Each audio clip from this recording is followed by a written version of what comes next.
Hey folks, welcome to the Dark Horse Podcast live stream 299.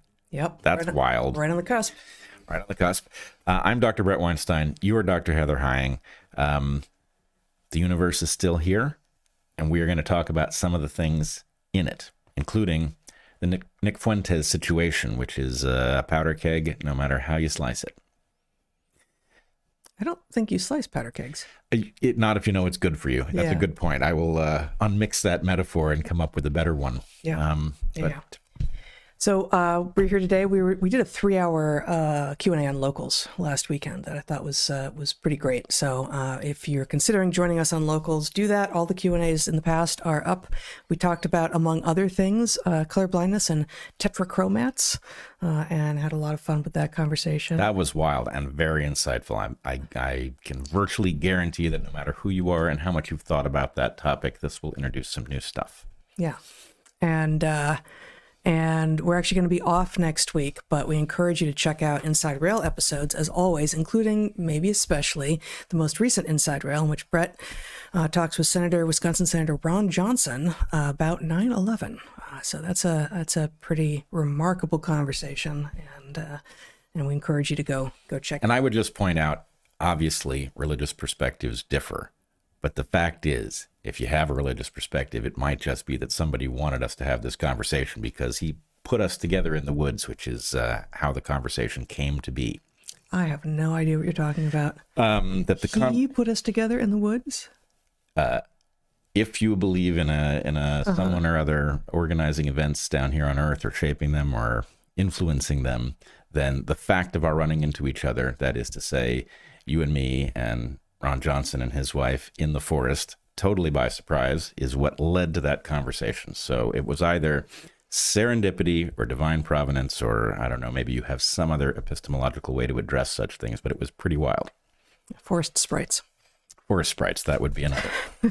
One more. Yeah. All right. We have 3 sponsors right at the top of the hour, as always. 3 amazing sponsors who make products. I think in this case it's all offer products rather than services that are truly remarkable. We stand by our sponsors and their products completely. Let's go. All right. Our first sponsor this week is Branch Basics, and I've been using this stuff a bunch. I'm not sure what the script says, but it's great stuff. They make simple, all-natural, non-toxic cleaning products, and we are thrilled to have found their products and think you will be too. You already know how much toxic garbage is in our food and in our air, our water, and our pharmaceuticals, our cookware, and our building materials. Cleaning products must be clean, right? Wrong. Maybe you already realized how complicated and unsafe most cleaning products are and wanted to start making your own. We went through that stage a number of years back, but the make your own part never happened. There are some good, simple ingredients that work on a lot of things, isopropyl alcohol, vinegar, baking soda, but they're not always enough. That's where Branch Basics comes in. Unlike most cleaning brands on the market, Branch Basics discloses all of their ingredients on both the packaging and website, 100% of them, which is not required by law. Transparency is key at Branch Basics, and when you use their products, you know exactly what you're bringing into your home. No dyes, no fragrances, no harmful chemicals, none of the formulas. Put it over here. Oh, I will put it over here. Fragrances, no harmful chemicals, none of the toxins common in most household products, just simple plant and mineral-based formulas that are safe for humans and biodegradable. Whether you're dealing with skin sensitivities, hormone imbalances, or just want to protect your family and pets from unnecessary toxins, switching to Branch Basics is one of the easiest and most impactful changes you can make today. Branch Basics ships as 2 products, a concentrate and an oxygen boost, and the shipment includes empty bottles that you fill to different concentrations for different jobs. When you run out, all you need to do is restock the 2 products, and you're again ready to clean everything in your home, from laundry to bathroom, countertops to the kitchen. We have found it effective and easy to use every place that we have used it, and the kits make great gifts for housewarming or baby showers. Especially baby showers. What a great idea. Founded by 3 women on their own personal health journeys, Branch Basics was created out of the desire to heal Through years of research, trial, and error, the founders discovered that the powerful impact of removing toxins from their environment had on their health. And now they're on a mission to help others do the same. Are you ready to clean up your home and your health? Head to branchbasics.com to shop their premium starter kit and save 15% off with the code DARKHORSE at branchbasics.com. That's 15% off your new Branch Basics premium starter kit at branchbasics.com with promo code Dark Horse. Make the change today because you and your family deserve better. And I will say that you started using it in laundry, which was the promo that was up on the screen, and have found it great there. Yeah, works beautifully. Yeah. It works just as well as the other stuff, and it doesn't have any of the garbage in it. So anyway, I totally recommend it. And we didn't say it, but the fact that you are not shipping a bunch of water. Yeah, so also, bring that back up. This came empty with several. I mean, it's in there. It's implied in the script, but they send empty bottles with specifications about how much of the product, which is sent separately, to put in, and then fill the rest with water. You supply the water, which means you're not paying to ship water, which you already have access to. Yeah, and in fact, the bottle tells you where to fill it to, so it's totally simple. You don't have to go looking for the instructions or anything. It's right there. You know, it takes 10 seconds to make a batch. Mm-hmm. And 10 neurons at most. I don't want to run that experiment. I did it with a lot more neurons, and hopefully I didn't eat them all. Yeah. All right, our second sponsor this week is Fresh Pressed Olive Oil Club. We love these guys and their olive oils so much. Extra virgin olive oil is delicious and nutritious. It's actually good for you. And good for your heart, helps prevent Alzheimer's, is high in antioxidants. The list of health benefits from olive oil goes on and on. It's a cornerstone of Mediterranean diets. But if you've never had excellent fresh olive oil, you may wonder what all the fuss is about. It just tastes like oil, right? Well, Fresh Pressed Olive Oil Club is the brainchild of TJ Robinson, also known as the olive oil hunter. He brings the freshest, most flavorful, nutrient-rich olive oils from harvest to your door, and they are extraordinary. TJ's farm fresh oils are extraordinary. As I just said, we've received several different varietals now, all with noticeably different flavors, and have used them in all sorts of culinary contexts and marinades for meat and fish, tossed with carrots or asparagus or potatoes before roasting or grilling, rubbed directly into steaks before grilling, used fresh in salads. You made a salad dressing last night with one of our newest olive oils. I made an aioli the night before to dip fried padron peppers in, and it's so good. We've drizzled it as a finish on cold soup. You've used it to grill halloumi cheese. We made olive oil cake, and made a lot of raw sauces, including that lemony garlicky aioli I just mentioned, a mostly classic Italian pesto, a Venezuelan green sauce. Gazpacho. That's not a sauce. There's no. Three uncooked sauces in which the uncooked nature of the olive oil really, really shines. And then gazpacho is not a sauce, but another thing where in which the uncooked nature of the olive oil really shines. Is there anything else you want to add? At least it's not a calzone. I'll tell you about yes, exactly. Okay. Earlier this month, when we got our newest shipment, we sipped them to taste them in their purest form. One was spicy, green, and aromatic with distinct hints of arugula. That's the one actually that you used in the salad dressing last night. It's fantastic. Another was bolder and richer, also fantastic. They're all just unbelievably good. Olive oil is a succulent, delicious food that, like pretty much all fats, is best when it's fresh. But most supermarket olive oils sit on the shelf for months or even years, growing stale, dull, flavorless, even rancid. The solution is to have fresh pressed artisanal olive oil shipped directly to you after each new harvest when the oil's flavor and nutrients are at their peak. As an introduction to TJ Robinson's Fresh Pressed Olive Oil Club, he will send you a full-size $39 bottle of one of the world's finest artisanal olive oils, fresh from the new harvest, for just $1 to help him cover shipping. And there's no commitment to buy anything, now or ever. Get your free $39 bottle for just $1 shipping and taste the difference freshness makes. Go to getfreshdarkhorse.com. That's getfreshdarkhorse.com for a free bottle and pay just $1 shipping. You'll fall in love with it. It's so good. Excellent stuff. We didn't mention the vinegars this time. They're also vinegars.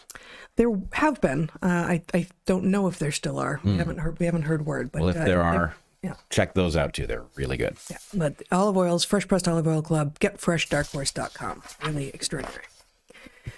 Our final sponsor this week is brand new to us as a sponsor, but we've been using their products for a very long time. It's such a joy when that happens. Our amazing ad broker comes to us and said, "Would you consider X?" We say, "Oh my goodness, yeah, we already have that. We love that. We love their stuff, and absolutely." So in this case, what it is Uplift Standing Desk. By now, everyone knows that one of the problems with modern life is all the sitting that we do. Our bodies need motion, and when we're not in motion, we need variation in position: standing, sitting, squatting. Sitting, especially in the positions that so many desks and chairs push us into, does our bodies no favors at all. Does our bodies? I have to fix that. And when our bodies suffer, our brains do too. Change up your workspace and your ability to position yourself in it and see if you don't see an improvement in your work as well. Over 6 years ago, we were in need of a new desk, but we knew that we wanted something adjustable, something that could be a standing desk or a sitting desk, and be further variable in height depending on if a laptop was on a stand or not. Bret found Uplift Desk. We got one, and it has been outstanding. I stand more than sit at the Uplift Desk, but when I do want to sit, I can do so. If I want the desk higher when I'm on Zoom, for instance, that's easy too. Sometimes I stand in a Bosu ball at the desk just to give myself a little balance challenge, and as always, it's simple to adjust the desk to whatever height I want it to be at. Moving frequently keeps you alert, healthy, and creative. Desks historically have not been good at those things, but Uplift Desk is. It's fantastic. There's so many styles and configurations of Uplift standing desks. You are sure to find one that will precisely fit what you are looking for, regardless of your space, your style, or your workflow. They're beautiful, and there are endless accessories to choose among as well. This is a little rabbit hole on their site that I had not seen coming. I went looking at their accessories. My goodness. File cabinets and desk drawers, flexible arms that hold anything from 1 to 6 monitors, rocker boards to stand on, privacy panels if you work in cubicle land, on and on and on. We have been productive and happy with our Uplift Desk for years now, and have just placed an order for their newest product, the Uplift V3 Standing Desk, which brings all the best of Uplift's V2 and V2 Commercial into one stronger, smarter frame. We can't wait to try it out, and we'll let you all know how it is when we have. I'm sure it will be fantastic, just like our existing Uplift Desk is. Your workday doesn't have to leave you feeling worn out. Go to upliftdesk.com/darkhorse and use our code DARKHORSE to get 4 free accessories, free same-day shipping, free returns, and an industry-leading 15-year warranty that covers your entire desk, plus an extra discount off your entire order. That is an amazing offer. Once again, that's upliftdesk.com/darkhorse for this exclusive offer. It's only available through our link. Get yourself an Uplift Desk. You won't be sorry. Yep. And the customization of the surface of the desk is truly remarkable. They have grommets if you want to plug in stuff at wall voltage, if you want to plug in USB stuff, if you want to run your cables under the desk neatly. All that stuff is available. Anyway, really cool. The options are amazing, including lots of natural woods and other things like that. Laminates if you're working on construction stuff. And anyway, cool desks. Yeah, very cool desks. We're not sitting at one right now. This is a different kind of a beast. But as a workspace, I can't imagine wanting anything else. Yep, absolutely. It costs you nothing in terms of, it's a great desk if you're going to sit at it at a chair, but the ability to stand it up, just adds a whole other dimension. I like the Z dimension. That's right. It adds the Z dimension, which most desks they don't. Yeah. All right. I think we should start with, I'm not even sure what to call it, the slow motion train wreck that is the mainstreaming of Nick Fuentes. And I want to just say personally, Nick Fuentes is somebody I've been paying attention to for a couple of years now. Longtime viewers will remember some discussions that you and I had about what I in alarm called Nazi Twitter. Mm-hmm. Right? I said something on Twitter that caused the algorithm to start feeding me stuff that was not just edgy, racist, whatever, but was actually like rehabilitating the image of Hitler. Now, that's not exactly where I found Nick Fuentes, but at the same time that the algorithm was feeding me this actually Nazi stuff, it was also feeding me Nick Fuentes, and it is troubling, or it was troubling to me back then, because Fuentes is so bright and so articulate and frankly charismatic that the stuff that he says that is alarming is coming through on a channel that it is not safe to dismiss. In other words, you have somebody that has the characteristics that make the vile beliefs truly dangerous. And so what has now happened in the aftermath of Charlie... Because they appear palatable. Yes, and if I'm completely honest, the point is I can watch Nick Fuentes from 2 years ago, and I can learn things. I can be given actual insight into the mindset of a group of people that I wouldn't ordinarily encounter, right? How do they think? He is very articulate, and so he gives voice to things that even if you just think that's wrong, you need to know how it sounds in the minds of somebody to whom it sounds good. And Nick Fuentes is very good at that. So anyway, I got a lot. I learned a lot. The same part of me that has the instinct to go into a DIE space, DEI space, diversity, equity, and inclusion space, and listen to what, people who are involved in that mentality sound like to themselves. I can also go into, a space of white nationalists and get something out of it. Or I can listen to Louis Farrakhan. I get a lot from him too. It's incredibly useful to listen to people with whom you are certain you disagree. Totally. And to know something about what is in their heads and to discover what is actually true about what is in their heads.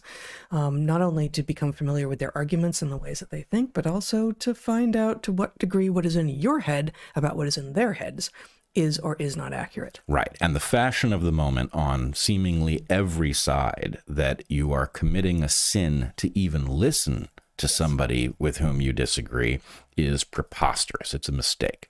But what has now happened is that this guy who I was paying attention to, I think, let's just put him in context for people who don't know. I believe Nick Fuentes is the founder of the Groyper movement. The Groyper movement is fringe. It's large. It has very... I don't know what it is. The Groyper movement is essentially a white nationalist movement of people who feel bullied and fed up. It's sort of a descendant of the Kekistani movement. You remember... Pepe the Frog. Well, Pepe the Frog kind of lives on in the Groypers, and I think it's just a continuous thing. Groyper was not a word that was used back when, as far as I know, back. Does the word reference something? I don't know. Okay. I don't know. But in any case, it's a faction. It's a fringe faction on the right. And I would say, I don't know whether they would resonate with the idea of being white nationalists, but I don't think they would bridle at it. I think it's, in the ballpark of how they would describe themselves. So in any case, this is very popular in some quadrants. It's been largely invisible to most people until very recently. And what has happened in the immediate past is the death of Charlie Kirk essentially created a vacuum. And that vacuum has pulled Nick Fuentes into the mainstream. And he showed up in all kinds of mainstream places. He showed up in a debate with Dave Smith. He showed up on Glenn Greenwald's System Update program. He's now showed up with Tucker Carlson. So he's now all sorts of places. And there's a question about what to make of it. First of all, should somebody like Tucker be having Nick Fuentes on? Well, I don't have a strong reaction to the question of whether to have him on. My tendency as a civil libertarian is I don't want to silence people. I want to hear what they have to say, and then I want to meet them with superior arguments when they have stuff wrong. So I'd kind of rather people be aware of this than not be aware of it. It's much more useful to be able to hear people in a context where their interlocutor doesn't inherently agree with everything they're saying. You will see that it's a better pressure test of what it is that they actually think. Yes, and interestingly, so I will just add a couple pieces of context here. I believe it may be Megyn Kelly who famously said in the immediate aftermath of Charlie Kirk's death, as Nick Fuentes was suddenly on people's radar, well, you killed our nice guy. The implication being, and now you get, something much more frightening. Charlie Kirk wasn't frightening at all. He just wanted to talk. He was a downright decent guy.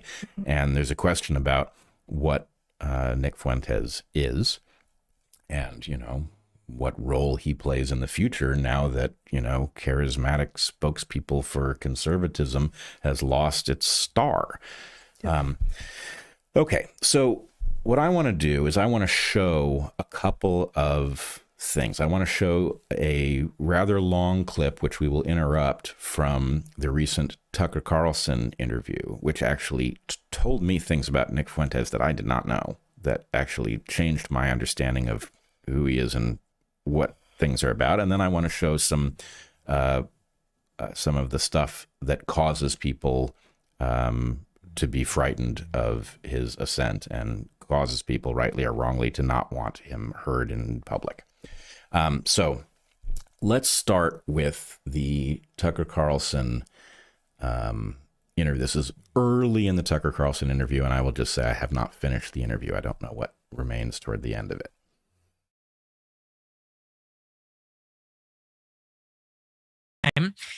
I'm really starting to lean into America first. I'm becoming more pro-Trump as time goes on. And what really stood out to me was Trump's inaugural address in January 17th. So this was just a couple months later. And in Trump's inaugural, he says famously, a new vision will govern our land. It's going to be only America first, America first.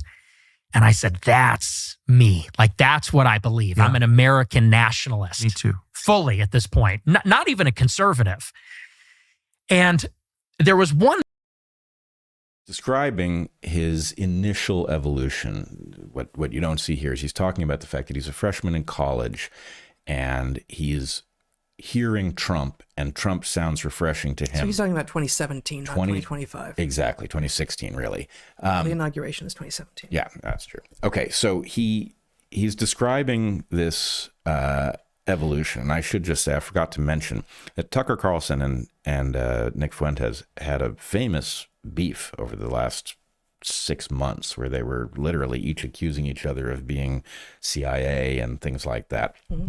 So the fact of Tucker having him on for a cordial discussion is a big change in this landscape. But the thing that caused me to want to pause here is Nick Fuentes, in this case, says he's a nationalist, and Tucker signs on to this. And I just want to say this is one of the places where I actually think the right is making a terrible error, that there is a distinction, which I've said this to Tucker, I may have said it to him on his program, that I think there's a conflation between nationalism and patriotism, that we tend to think of them as synonyms. They're not synonyms. They're in fact not exactly antonyms, but the famous JFK quote, "Ask not what your country can do for you, ask what you can do for your country," I think describes the two things. What your country can do for you, and that's nationalism. What you can do for your country, the willingness to sacrifice for your country because it makes life better and possible and all of those things,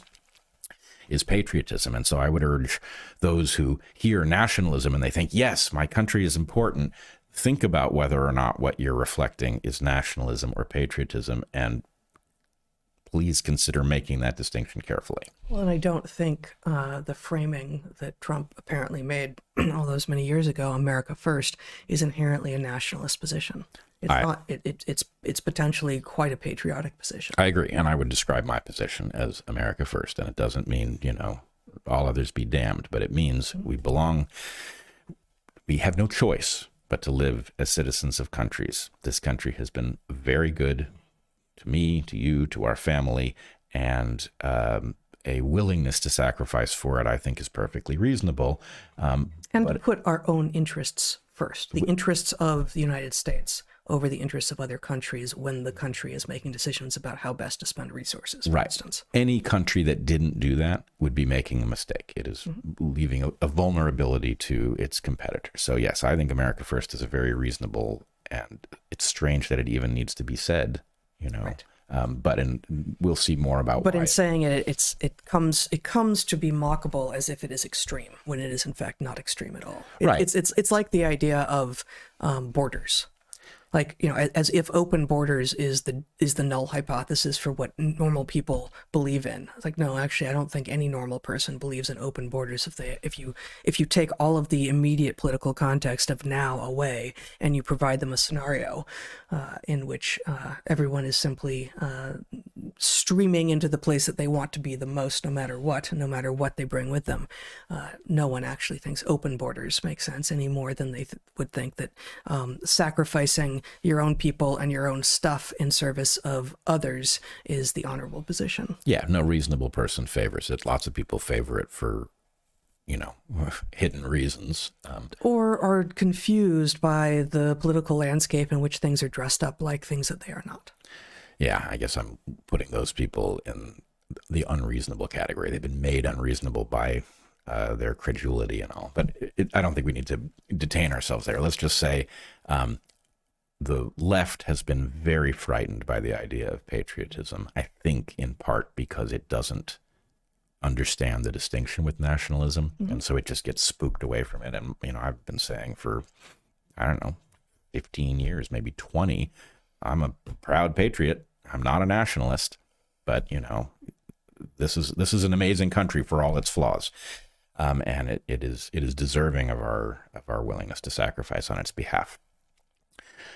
Okay, so let's continue with Nick Fuentes and Tucker Carlson.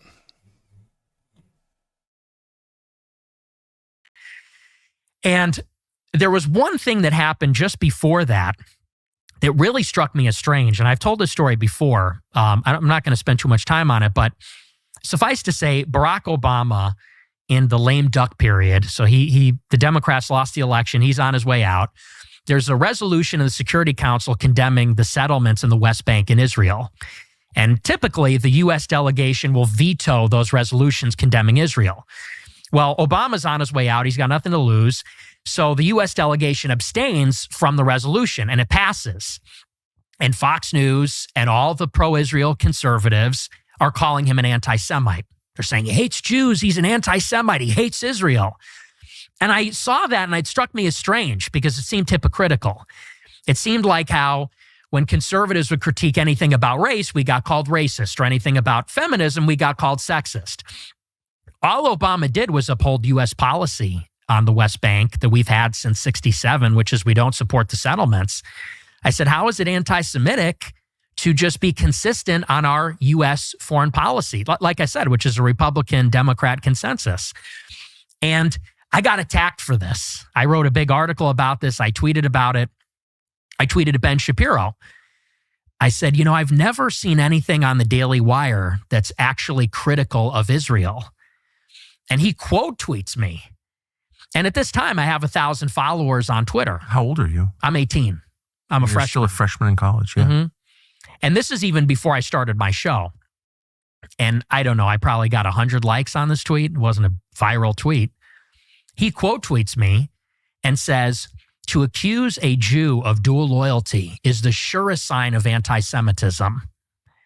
And this is how it sort of begins. And I see this tweet. And by the way, that was on Christmas Eve in 2016. He immediately called you an anti-Semite. Mm-hmm. So I'm driving to Christmas Eve Mass with my family. And I see on Twitter, the notification comes up, Ben Shapiro quote tweets me, calling me an anti-Semite. And I was like, what is this? Why is this guy attacking me? Because I don't have a platform at this time. I'm not an influential guy or anything. And so then I put out another tweet, similar. I said something like, if you're China first, you should live in China. If you're Mexico first, you should live in Mexico. If you're Israel first, maybe you should go live in Israel. And again, he quote tweets me and says, you're an anti-Semite. That same night? This was, I think, a couple weeks later. Happened a little bit further down the line. And so... Were you surprised that he knew you were? Yeah, I was. I was surprised at why he cared. Yeah. Because I'm thinking, how does he even know who I am or what I'm about? And it turned out that Cassie Dillon, she had texted him earlier and she wanted him to take me under his wing. she texted him after that debate and said, you really like this guy. He's amazing. He did this great debate. She goes, but he's a little too pro-Trump. He's a little too Trumpy. And he goes, I'll take a look. And so I guess the two of them were kind of like grooming me in a sense. They wanted me to go maybe and be a Daily Wire, or maybe looking me as a potential conservative activist or influencer. And so they started paying attention to me, and the more critical of Israel I was, I started to get this really intense pushback from the both of them and from a lot of the people at Daily Wire. Why do you think, so you're an 18-year-old college freshman, you're clearly talented and you're engaged, you're really interested, and you ask not crazy questions like, what is this? Mm-hmm. And rather than explain it, they just call you a racist, call you an anti-Semite. Like, that's the first response. That seems like the least effective. Well, it turned out to be not very effective in your case, but that seems like the least effective thing you could do. Why do you think they did that? Well, I think that you have to look at it not in retrospect, because hindsight is 20/20. And so looking back, you could say they made a terrible mistake because look at sort of what they provoked or what they catalyzed. But at that time, you got to consider, I'm 18 with no following, with no network. I'm coming from the suburbs of Chicago. My parents didn't go to college. I have no connections. And so for them, it was very easy that if they detected that a promising young guy was going to become anti-Israel in the conservative movement, they could crush that person easily and grind them under the heel. So they sort of were alerted, oh, there's a precocious young guy that isn't on board with Israel. We'll keep an eye on him. And if he gets too vocal or popular, we'll cut him down. We'll crush him. Because at this time. So obviously, I don't know whether Fuentes is telling the story accurately. Presumably, the part of it that takes place publicly is checkable. So I assume it must be true at that level. But what troubles me is, okay, as you will see shortly, there's a Nick Fuentes problem that is not ambiguous. It will be very clear. It's not hard to demonstrate. Where did the Nick Fuentes problem come from? I had no idea that the Daily Wire was going to show up in that story as a radicalizing force, and that the story, if he's telling it accurately, is that this guy who is circulating amongst Jews, there's parts of the interview earlier where you can hear he's circulating amongst Jews, you'll hear a little bit about that later, has questions about the relationship between the U.S. and Israel. He says some stuff that I think is inflammatory. I don't think it is fair to say, if you're Israel first, go live in Israel. If you're Mexico first, go live in Mexico. But I think it is very important to recognize, don't speak as if you're a patriot telling Americans what you think that they should do in their own interests, if what you're really doing is advocating for the interests of another country, right? That is duplicitous. And so what I'm saying is, he's a young guy. If you took every dumb thing I said as a young guy and suddenly they're on the internet and they live forever, that's a problem, right? As you've pointed out, you sort of get the right as a human being to mature and not have every utterance you made frozen permanently. That's no longer true because the internet makes it. It's a kind of a right to temporal privacy, to let yourself evolve without everything being on display permanently. Yes, and therefore, a normal person, yes, there are things that you say and then you realize they're wrong, and so they were impactful enough that you should point out that you've changed your position. But for most stuff, you mature and you don't go back and imagine every sentence you uttered and say, well, this sentence needs correcting and that sentence wasn't quite right. It's just you can't live that way. It's paralytic. No, and the fact that that young people are living this way is part of why they are in fact paralyzed. It's part of why they're not getting together, and they're not even making phone calls when they're not together. They're texting behind screens because they're scared of what they might reveal when they actually are in front of one another, or even doing just synchronous activities like talking to one another. So, is it paralyzing? Yes. Is it destructive of humanity? Yes. So, youthful error should not be blanket excused, but it should be allowed. We all should be allowed to be able to mature in relative privacy, and mostly people don't anymore. Yeah, can't. It's a technological, it's weirdly analogous to, it used to be that if you were going to photocopy something, you can photocopy the original as many times as you want and you can get a slightly degraded copy. But if you start copying copies, the Xeroxing process causes the thing to degrade in front of you. And that's kind of the way, memory, it's what time does to the memory of some dumb thing you said, unless it's literally digitally preserved in some way that it's, as realistic looking today as it was when it happened. So then, the question is, well, do you recant? It's like, that's not supposed to be the question in general. Right. So anyway, let's just say, you have a report of a historical event in which, yes, I think Fuentes was over a line. He said some things that I think were irresponsible, but he was also 18 years old. And what comes back at him is an accusation, which it sounds like was likely not true at the time. And even if it was true at the time, unless there's more to the story, Ben Shapiro doesn't have the goods on it, right? All he knows is that somebody is questioning,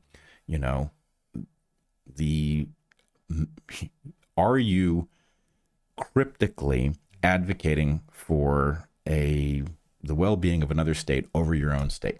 It's a legitimate question. And I will point out, actually, Jen, would you put up my tweet that I sent you? This is a tweet from, I think, just last year. This is 2024. But, I'm not the hothead that Nick Fuentes is, but I said in this tweet in 2024, I said, dual citizenship, in quotes, is a fundamentally flawed concept, irrespective of the two nations in question. If your two countries are in conflict, one must have your allegiance above the other. You can't be loyal to both, and any two countries that are never in conflict aren't meaningfully distinct in the first place. So my point is, okay, yeah, I'm a 56-year-old guy. I'm pretty good at speaking precisely and avoiding... But not spelling precisely. Oh, did I fail to spell something correctly? There are only 3 errors in that. There are only 3 errors. Sorry, this is so I'm just not going to look at it because visually I find it difficult to look at. Keep talking. This is how I find out. Sorry. Yeah. I'm going to wonder about what 3 words are misspelled. But okay, so point being, I'm not anti-Semitic. And, they will, of course, accuse me of being a self-hating Jew because that's what it says on the flowchart. Internalized anti-Semitism is what that is. Right. You accuse somebody of anti-Semitism when they make an argument you don't like. And if you can't make that argument because they're Jewish and therefore it's very unlikely to be anti-Semitic, you do the double reversal thing. And it's like, aha, you're a self-hating Jew. Knew it. Okay, I get it. It's a flowchart. But anyway, point is, we have a real question, right? There are dual citizens. First time I heard the concept of dual citizenship, I thought, I thought growing up, maybe it was even true when I was growing up, that in general, if you become a citizen of another country, you recant the citizenship of the country that you were born in. And I believe, neither of us has looked into this recently, but I believe also that the U.S. was specifically firm on this, that there were dual citizens out there, but not generally of the U.S. and other places. Well, maybe that's true. I don't know. My feeling is dual citizenship showed up and became a big thing without an announcement that something had changed. I don't know what happened, but suddenly it was like, oh, he's a dual citizen. She's a dual citizen. My children are dual citizens. And, look, let me be very clear about this. If you have the ability to become a dual citizen, I get why you would accept it, but I don't understand why the countries of the world tolerate this. It opens up real questions about loyalty, democracy, self-governance, all of these things. So Anyway, my point in showing that tweet is just simply there are real questions. They are not the product of anti-Semites. Whether Nick Fuentes was motivated by anti-Semitism, whether the way he phrased his critique was deliberately trolling or revealing of a personality defect, I don't know. But what I do know is the fact that somebody has a concern about dual loyalty does not mean that they are harboring anti-Semitic feelings. It means there are real questions, and we have to be biased in the West in the direction of you are allowed to ask questions, right? You just are. In this case, the questions are almost too obvious. So anyway, the idea that somewhere in Nick Fuentes' origin story, he trips a wire that gets him called anti-Semitic publicly for asking real questions about the relationship between two nations. Oh my God, I was not expecting to discover that. And again, maybe it's not true. Maybe there's something wrong with the story. But it was, if the story is true, it's pretty dramatic. All right, can we continue with the Nick Fuentes interview? As you know, in 2017, it's a very different time. 2016, 17, any criticism or dissent on the subject was a death sentence. You became radioactive, unhireable, blacklisted, and that's exactly what happened. And basically from then on, it was just this escalating series of blacklisting, censorship, hit pieces, rumors to try to ostracize me from the movement. And While you're a college student? yes, as a freshman, yeah. So looking back with that 2020 hindsight, Ben Shapiro seems like a big part of your political evolution. Yes. You went from a fan / acolyte to an opponent and then just pivoted against everything Yeah. that he believes. Yeah. It was because it was this new dialectic that Trump forced. Yeah. Trump planted the seed. And the seed was America first. Yes. So once you accept that, a lot of the way we're doing things becomes impossible to support or justify. Right. The contradiction becomes apparent. It gets moved to the center and it becomes unignorable if you're consistent. So what kind of efforts did they make to make you go away? So this is a couple of months down the line. You know, first they would try to dissuade me from asking questions because I was friends with a lot of the Daily Wire writers, not just Cassie Dillon, but many of them were Jewish. And I would ask them point blank. I would say, so why do we give Israel all this money? $3.8 billion per year? What is that for? And they would say, well, you know, there's a really good answer for that, but you're asking it in the wrong way. You're asking it in an anti-Semitic way. I'd say, I'm asking for the proof. You know, what's the argument there? And so first it was the sort of, hey man, could you kind of tone it down? Maybe just don't bring that up so much. But I was persistent because at this time I was genuinely inquisitive. I wanted to know, is there an actual reason? And I was actually expecting that there was a really good reason for all of it. And the more that I read, the more that I dug into the subject, the more I found out there's a lot of these neocon Jewish types behind the Iraq war. There's the foreign aid complex, which is really unique. There's AIPAC, which is this intense foreign lobby where it's bipartisan. It seems to be the only thing that the parties can agree on. And so it just made me burn more with curiosity. So I just kept asking them. And eventually they said, you know what? We're not going to talk to you anymore. And these are my friends. I met them, went to Christmas parties with them. And all of them one day said, you're done. We're blocking you. We're never going to speak to you again. We're never going to have you on our show. And I said, wow, like this seems like inhuman. I'm struck by how impersonal this is. Like here, I thought we're friends. We're all conservatives. Maybe we disagree on one issue. Now I'm being canceled by the right. So I was shocked by this. When was this? This was February or March 2017. So you're still a freshman in college? Yes. So you can imagine, assuming the story is true, this is a guy who doesn't see himself as anti-Semitic. He's got Jewish friends. He's circulating in an environment in which Jews are common and powerful and important. And then he finds himself exiled. And suddenly now we have this force of nature who does have, I think, unarguably an anti-Semitic bent. And I was reminded when I saw this, I was literally just struck by that origin story. I mean, it's possible it's a phony creation, but assuming it's right, it actually mirrors an argument I made in a different context back in, I think it would have been 2019, where I was talking about the hazard of DEI, which was, well, maybe we should just play the clip. We have this is from our first Dark Horse studio before COVID caused Zach and me to rip all of the stuff that wasn't nailed down out of the building and take it In home. conversation with who? This was, I think, me just monologuing. Okay.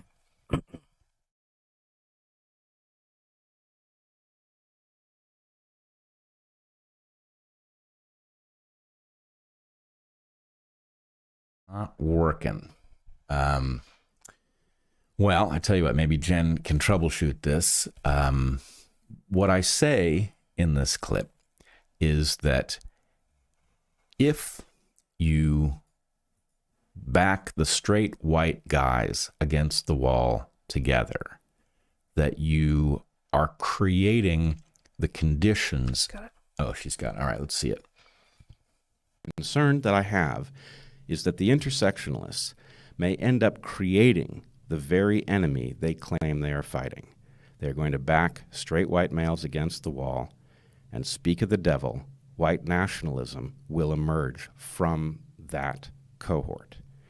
And when it does, those people will feel empowered and they will feel self-righteous because they have been accused of things that are, frankly, a form of bigotry. They have been accused by bigots of oppressing others, and they have been told that they are not entitled to well-being, no matter how they individually have behaved. And so what do they have to lose by cooperating together against the intersectionalists and essentially creating the world that the intersectionalists claim already exists? Now, what we should do about this is not entirely clear, but one thing that must happen is we must level up our thinking, and we must understand that backing people against the wall who have a genetic basis for cooperation is very dangerous, because history tells us that movements created by such people can be very destructive, and that ultimately they may turn into... Okay, so you get the idea. Game theoretically, it is a terrible mistake. It was a terrible mistake for the DEI crowd to go after straight white males, because it created this very same impulse, like, well, if I can't win because all of the things that I am are declared no good, then what exactly is my incentive to play along with the civilization that's doing that to me? And my point here, I wasn't talking specifically about anti-Semitism in that clip, but the logic is the same. What a terrible error it is to go after anybody who has legitimate questions about the interaction between the United States and not only a foreign state, but a particular administration that has a very hardline bent within that foreign state. You're allowed to have questions. You're an American. That's one of the great things about it. You're allowed to have questions. You're allowed to ask any question you want. And anybody who wants to say that the reason you can't ask that question is because you're revealing a horrible defect in character, or defect of character, is running exactly the risk of creating the enemy, effectively calling it forth. And, you know, Nick Fuentes' origin story suggests that this is actually what happened. This was somebody had questions, was circulating in a milieu in which there were lots of Jews, and being accused of harboring some kind of internal hate, which may or may not have been there, meant that that hate got reinforced, right? Maybe it was built de novo, but it got reinforced by this process. And now we're left with the unfortunate situation of having this articulate, charismatic, insightful young man who is now leading a movement of people who all, I mean, what I see when I look at that clip is I see the classic, the wimp on the beach who's had sand kicked in his face, and he's just not going to have it anymore, right? And what becomes of such a thing over time, right? We've just seen this now mainstreamed, and where does it go from here? I don't know, but it's exactly the stuff that we should be worried about. Go ahead. Well, no, I'm thinking about words, and what Fuentes reports Shapiro coming at him with in their very first social media interchange, in which Shapiro says to accuse a Jew of having dual loyalty is being anti-Semitic. Surest sign of anti-Semitism. Sure sign of anti-Semitism. And it seems to me that anti-Semitism means many different things, that we need more than one word. And if we are actually going to try to create the taxonomy of things that people believe, similarly, Zionism means apparently many different things and has experienced a shift in its meaning as far as I have understood it over time. I have said, in fact, I was just recounting this last night to you. I said recently to your father, I used to think of myself as a Zionist. I don't anymore, because I no longer understand all of the ways in which it is used. And I cannot stand by such a word. Anti-Semitism still has so much power that I don't know anyone who is going to grok to saying, yeah, I'm an anti-Semite.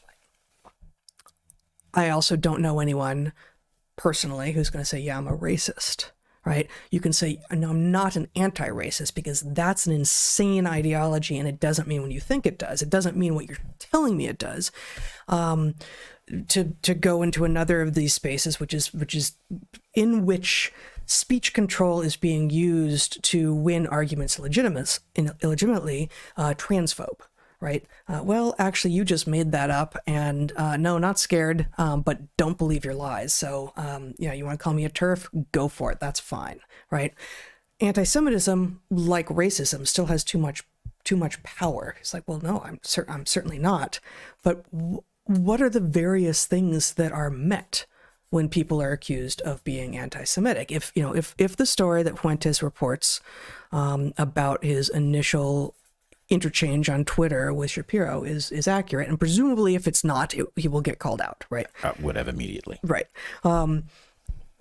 What about, I mean, you've already said this, but like, what about saying, I see dual loyalties here, makes a person anti-Semitic? That can't be the calling card of anti-Semitism, because it casts way too large a net. Yeah, the problem is, in what universe is dual citizenship does it not raise a question of dual loyalty? Right. It does. And yet, I mean, this is what identity politics is, right? Like, only people who have the identity are allowed to speak freely about that identity.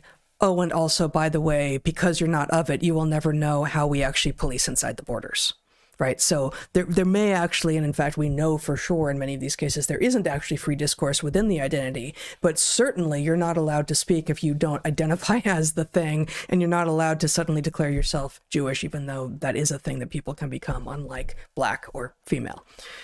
So, what are all the things? Are there people who simply hate Jews for being Jews? Yes, that's what I thought anti-Semitism meant. Yep. Right. But apparently no. There are all sorts of other use cases that people are employing now, that the word has either lost all meaning or has so many different meanings that we really need a whole slew of words. Well, my biggest concern, as you know, I've been thinking about and studying the question of why racism happens, why genocide happens, these sorts of things. And unfortunately, I think there's a very straightforward evolutionary story to be told. It requires one little upgrade to the conventional evolutionary toolkit, but once you see it, it's not surprising, or it shouldn't be controversial. And then once you understand that this is a built-in vulnerability of our species, to see genetic relatedness and to view the world with a bias based on how related you are towards another person or group. Once you see that, then you realize that we are actually, it's an obvious case of Boy Who Cried Wolf. Anti-Semitism is a problem. I would argue that actually, as much as, all bigotry is bad, there is a special version of it that is reserved for Jews. So it deserves to have a name because it does show up in history with a certain degree of regularity for reasons that I think have to do with a population that lives as a diaspora.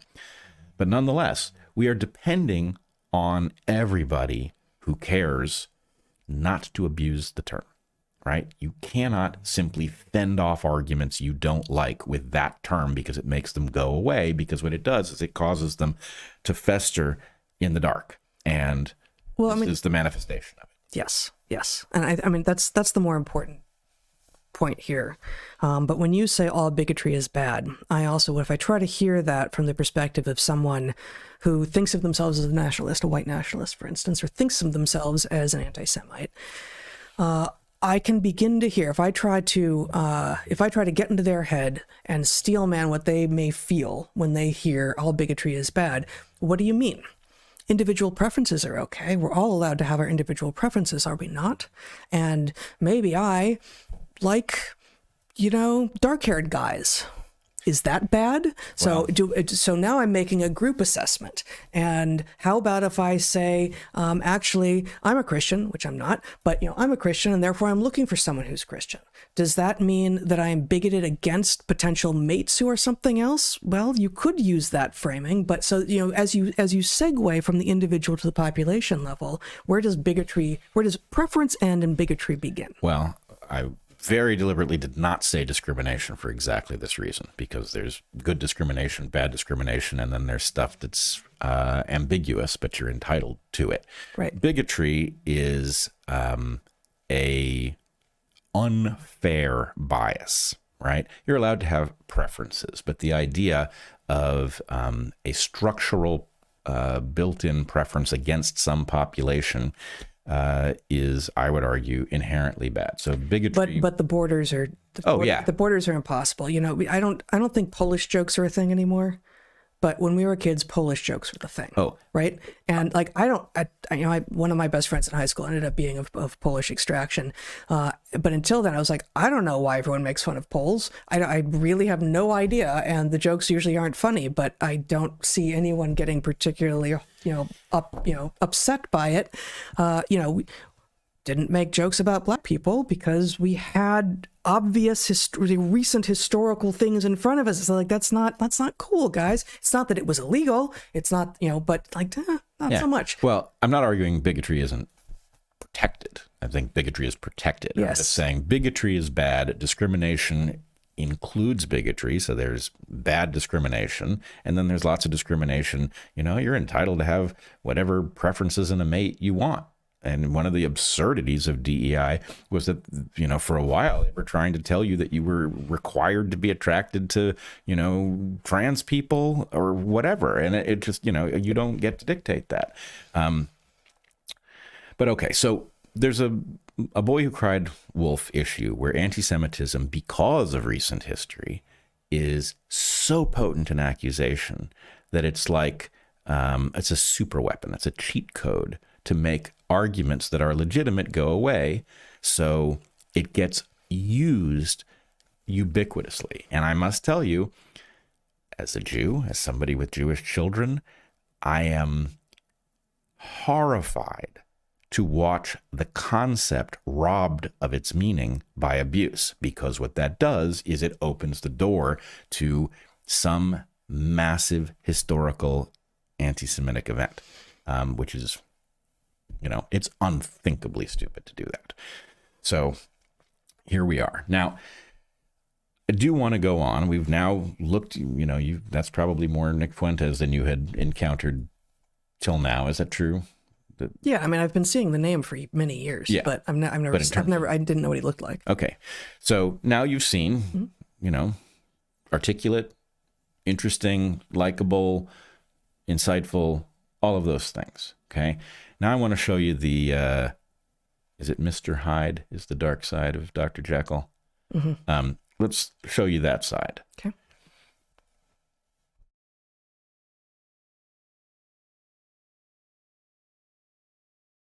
So while Jen is setting that up, I will say that is from a hybrid podcast between Bob Murphy and I think Adam Hunan. I don't know who any of those people. These are insightful podcasters. We will link to their channels in the show notes.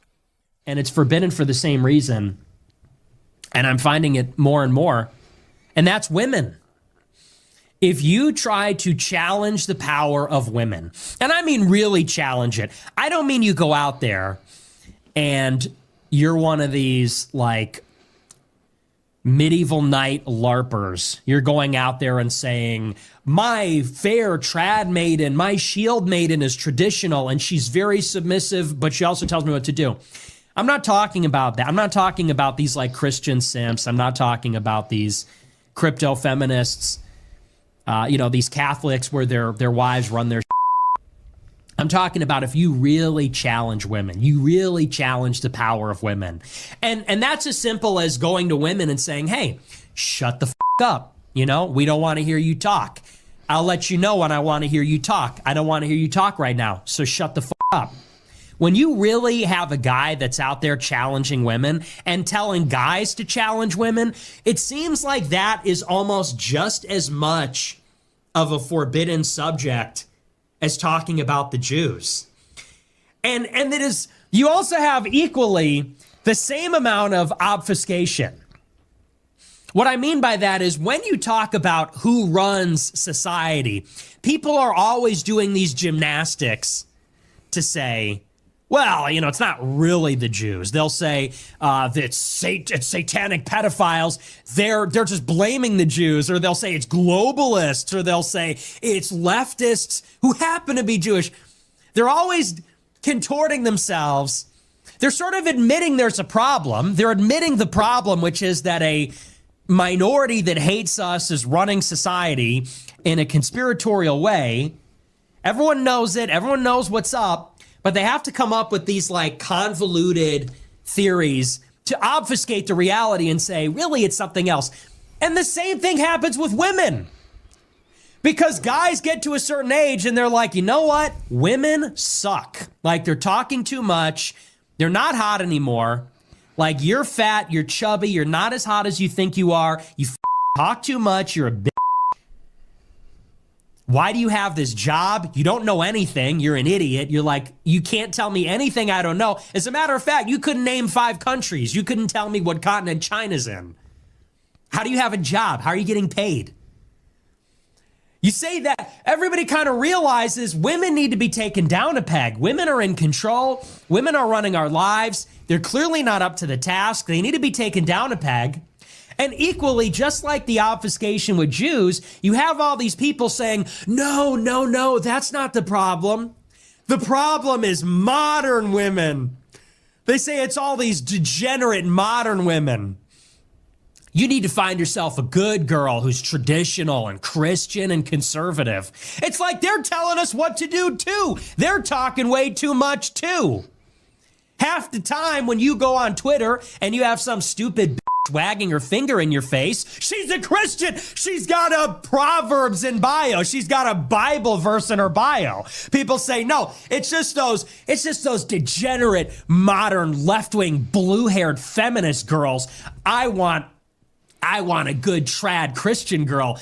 Half the time it's the girls with the Bible verses in the bio that are the problem. So they're always coming up with, no, it's not the Jews. No, it's not women. No, it's not blacks. It's actually really complicated. No, it f***ing isn't at all. Jews are running society. Women need to shut the f*** up. Blacks need to be imprisoned for the most part. And we would live in paradise. It's that simple. It's literally that simple. But the older I get, the more I realize it is really this simple. We need white men in charge of everything again. That's it. Like, it's that simple. you sort of start to get based and you kind of realize what's up. And you have this inkling in your head. You're like, man, we need white men in charge of everything. And then people kind of get convinced, like, no, it's about ideology. We need like right-wing patriots that love the free market. Or like, no, we need like trad Christians. It's like, no, dude, we need white men running everything. Okay. White men need to run the household. They need to run the country. They need to run the companies. They just need to run everything. That's a pretty good heuristic. Okay. That's from now. Yeah. It's recent. It's his new set. Now I want to make perfectly clear. Bob Murphy and Adam Hunan had clipped that. They were not talking to Nick Fuentes. So they had clipped that so people would understand what the alarm with Fuentes is. And Adam says that was not the most extraordinary clip. It was just the one that he quickly found. And I can attest that there is really frightening stuff like that, and it's not hard to find it.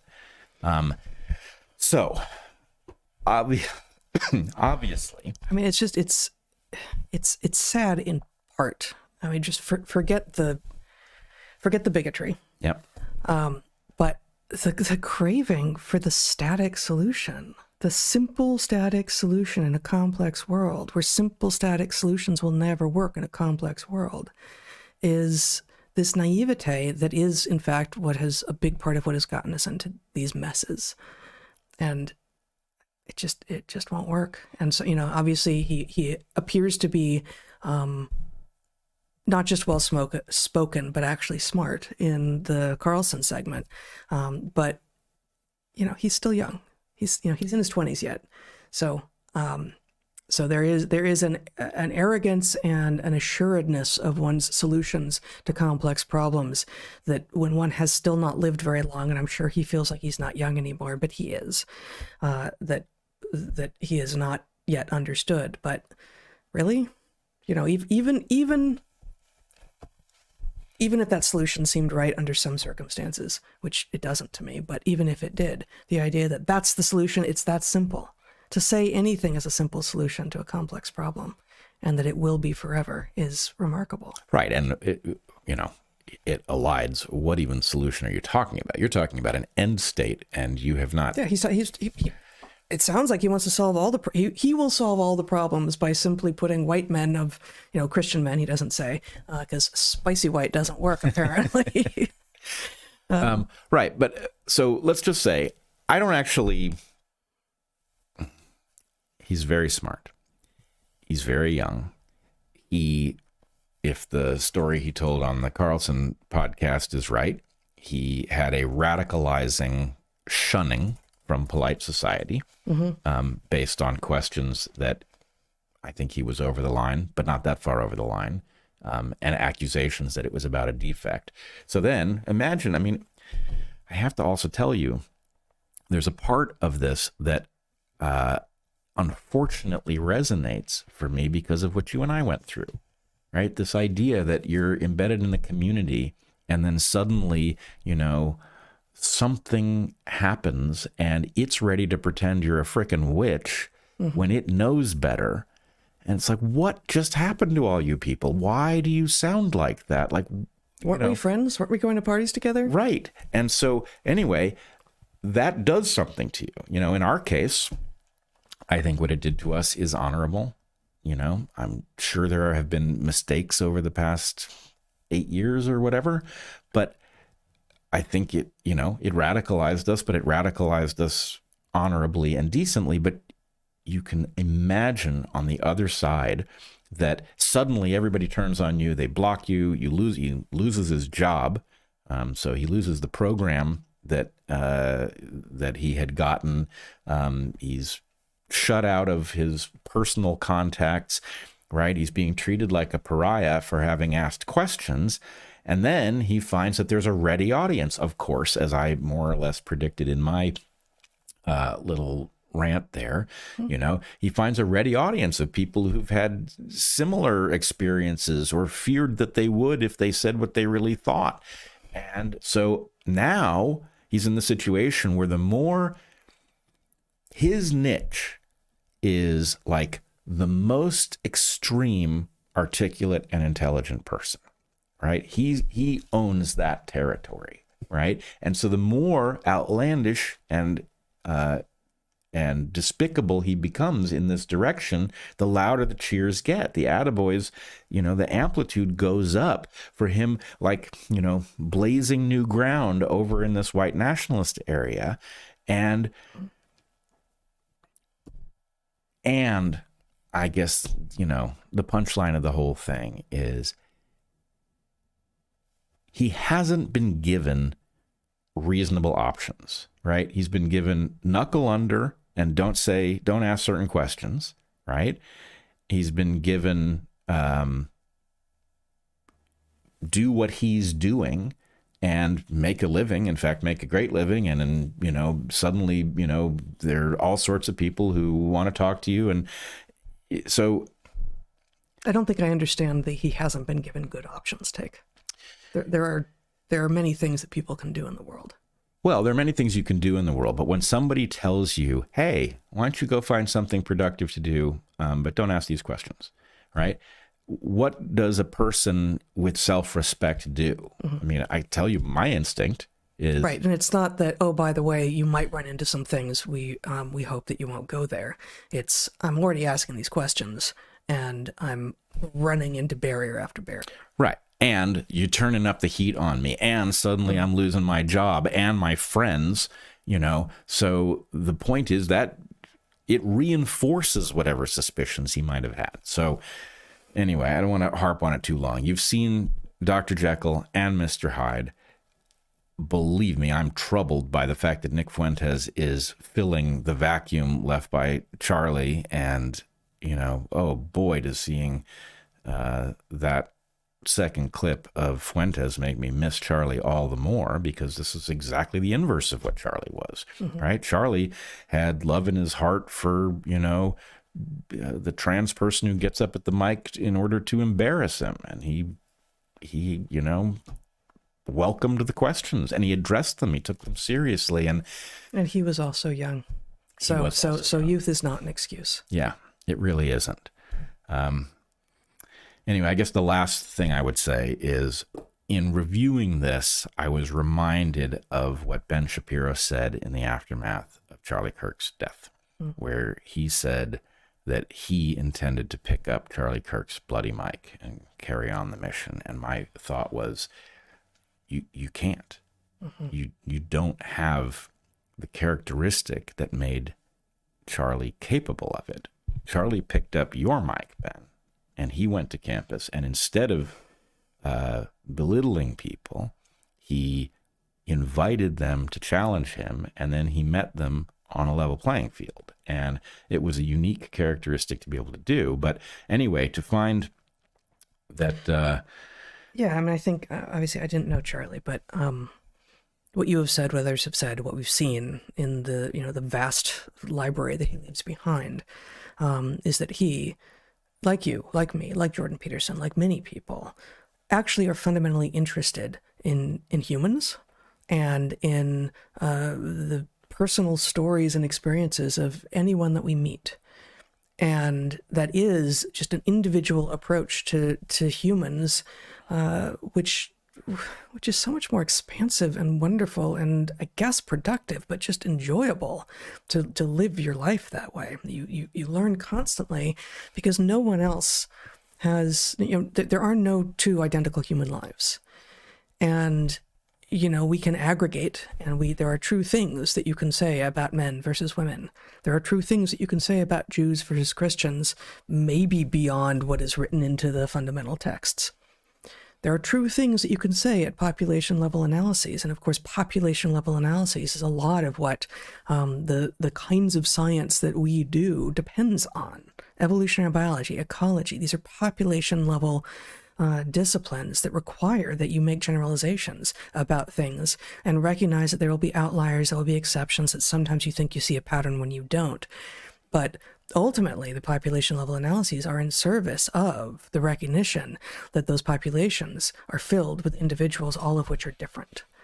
And if you are only interested in saying, okay, well, I can just ignore, it's so messy. There's so many of you all. I'm just going to ignore, let's see, half. Let's go with women. Let's see, whatever the fraction is, children perhaps, old people, Arabs, whatever it is, Lithuanians, as a way of sort of like narrowing your world so you can make it more fathomable and interpretable and easy for you to deal with. Not interested. It's such an uninteresting, venal way of going through the world. Well, I want to take the same point and come at it from a slightly different perspective, something you and I talked a bunch about when we were in Spain and Portugal. There's some normal human stuff, some of the stuff that I think is actually the most useful, important, endearing, right? Like, it starts for me with the ability and tendency to make fun of other people's accents, right? I get why in the academy you could make an argument that that's disrespectful. I also know, as a human being who's lived more than half a century, that it is interesting to listen to somebody else so carefully that you pick up the little errors and nuances in what they're saying. Yeah.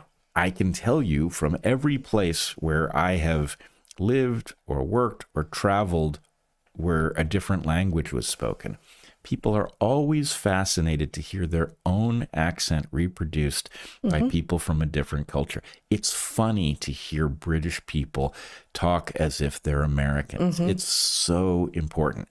Yeah, I mean, you also, there's so much here. I mean, you reveal blind spots to yourself and to other people.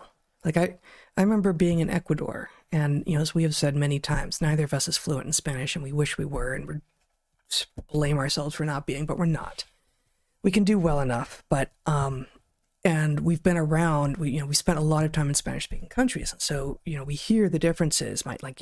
European Spanish versus Latin American Spanish is wildly different, of course, way beyond anything that I had been led to believe.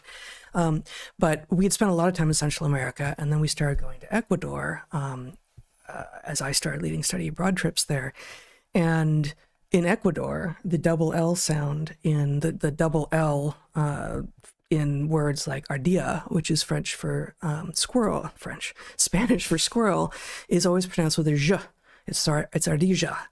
And at the moment, I can't think of any other words with a double L in them, but there are a lot of them. And it's always pronounced ardilla. It's always pronounced ja. And I started pointing this out to Ecuadorians, and they're like, no, we don't. We don't say that. It's like, well, but yeah, you do. No, we don't say ardilla. But you just did it. And no, I didn't. And so that itself is interesting. Like, oh, wow, what am I doing then? What am I doing that I don't know that I'm doing? What could you tell me that I'm doing that I could say it? I could do the thing in my defense of not doing the thing. We all have blind spots, and so part of what is amazing is to see other people's blind spots in a completely no stakes situation, right? Like, there's just no stakes. It doesn't matter. Right. And in so doing, we can level ourselves and other people up. It's also just normal, right? To the extent that you are interacting with people from far enough afield that they don't sound just like you, the tendency to hear as exaggerated the features of their dialect or whatever it is, totally normal. And the idea that there's something wrong with noticing is like, oh, come on. You're talking about a fundamental inside of what it is to be a human being, to notice differences and to wonder about them and to try to figure out what the pattern is. And you know what? Yes. It may be that you've met a tiny number of people from some far-flung corner of the world, and you've misunderstood something as general that was actually particular to those people, right? This is a normal process. And this is pattern recognition. This is what we do. This is the science thing that humans do. Right. Am I a bigot for noticing that Italians gesticulate as they talk? No, there's nothing bigoted about it. I think it's funny. And I think people push each other around over stuff that they've picked up in their own racial groups. And does it go wrong? Yeah. There's lines. Figuring out where those lines are is not something you learn from a whiteboard. It's something you learn from interacting with people and watching somebody go too far and realize, well, why was that not acceptable when this other thing was all right? You know? So the basic point is, just like with language, right? Where there are all of these petty tyrants who want to police language, right? And the point is, well, it's not even policeable.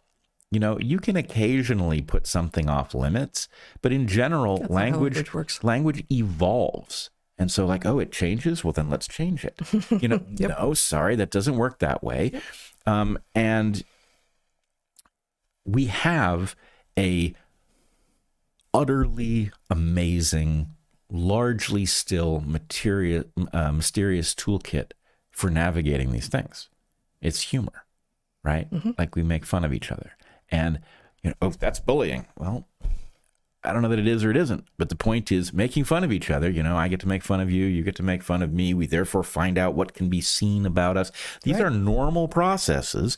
And the number of people who want to, you know, use any instinct towards this very normal thing as evidence that you're not an okay person is like, well, where did you learn to think about people? Because none of this fits with what it is to be a person. I'm not arguing that making fun of somebody for their culture is always okay, but we figure out where those lines are empirically through humor. You say the thing and you think it's funny and nobody laughs. Oh, that might be an indication of something. Maybe you're over a line, right? Or you say something you think is funny and people do laugh, and you realize that you have said something that was just below the consciousness of the people whom you're talking to, right? That it is the reveal of a difference, a pattern that people have known but didn't quite know that they knew. Yep. And recognizing difference is not bigotry. Right. So at some level, instead of having, you know, assassins open niches for obvious trolls, we need to go back to using our full human toolkit to solve difficult problems about what happens when populations live together inside of a nation, what happens when different populations in different nations have to agree what to collaborate on and what not to. These are all open questions. Nobody's got it nailed. And the last thing you want to do is rule out an important part of the toolkit by leveling accusations to shut people up. It's just inherently a mistake. And frankly, it's un-American. Yeah. Good. Well, if that's all you want to say about Nick Fuentes for today. I think that's it. There are a couple other things that you had suggested. We could talk about the fact that Bill Gates seems to have changed his mind about climate change. Let's talk about that one. Okay. I might have a few words to say about manta rays. Sure. I mean, and which is what you've been thinking about Nick Fuentes this week. I've been thinking about manta rays. It's actually a great counterpoint to a discussion of Bill Gates, because they have a kind of an inverse characteristic. We'll get to that when we get to the manta rays, but so it's the spa time, isn't it? It is, yes. It's what leads them to have it. We'll get back. Let's start with Bill. Okay, yeah. So you want to bring up what Bill Gates shockingly said? Well, so he put out a big old thing that I've put into a Word document, but here, let me just pull it up on his site. When he's made it difficult. So you can show my screen now, if you can show my screen, which is always a question. He could change this at any moment and we would have no way of knowing. So I have separately, and I think I've got everything, so I'm just going to do this. Nope, that's wrong. Nope. Okay. This is the text that I just copied and pasted from his website, so that I will know later if something has changed. But it didn't. It took work because he's a tech guy and he made things in a particular way. So if you actually just take my screen down for a second so I can get back to where I need to get to. Yeah, here we go. So this he put up a day ago. So October 28th, 2029? Nope. October 28th, 2025. 3 tough truths about climate. What I want everyone at COP30 to know. That's the big climate change conference that's taking place in Belém, Brazil next month. It's long. It's long and long and long. But his main points are, we'll read what to know and then scroll through to his 3 main positions. He says climate change is serious, but we've made great progress. We need to keep backing the breakthroughs that will help the world reach zero emissions, but we can't cut funding for health and development programs that help people stay resilient in the face of climate change. To do it, it's time to put human welfare at the center of our climate strategies, which includes reducing the green premium to zero and improving agriculture and health in poor countries.